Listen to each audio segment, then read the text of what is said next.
आज्ञाओं को मानते हैं, जिसका यह विश्वास है कि यीशु ही मसीह है, वह परमेश्वर से उत्पन्न हुआ है, और जो कोई उत्पन्न करने वाले से प्रेम रखता है वह उससे भी प्रेम रखता है जो उससे उत्पन्न हुआ है। जब हम परमेश्वर से प्रेम रखते हैं और उसकी आज्ञाओं को मानते हैं, तो इसी से हम जानते हैं कि परमेश्वर की संतानों से प्रेम रखते हैं। और परमेश्वर का प्रेम ये है कि हम उसकी आज्ञाओं को मानें, और उसकी आज्ञाएं कठिन नहीं, क्योंकि जो कुछ परमेश्वर से उत्पन्न हुआ है वह संसार पर जय प्राप्त करता है, और वह विजय जिससे संसार पर जय प्राप्त होती है हमारा विश्वास है। संसार पर जय पाने वाला कौन है? केवल वह जिसका ये विश्वास है कि यीशु परमेश्वर का पुत्र है। यही है वह जो पानी और लहू के द्वारा आया था, अर्थात यीशु मसीह।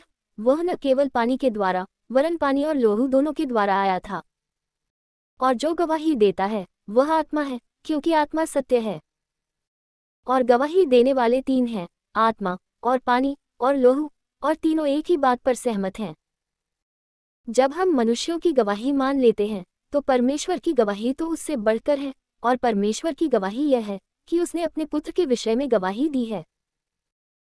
जो परमेश्वर के पुत्र पर विश्वास करता है वह अपने ही में गवाही रखता है। जिसने परमेश्वर को प्रतीति नहीं की उसने उससे झूठा ठहराया, क्योंकि उसने उस गवाही पर विश्वास नहीं किया जो परमेश्वर ने अपने पुत्र के विषय में दी है।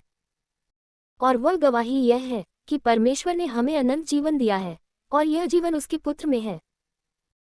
जिसके पास पुत्र है उसके पास जीवन है, और जिसके पास परमेश्वर का पुत्र नहीं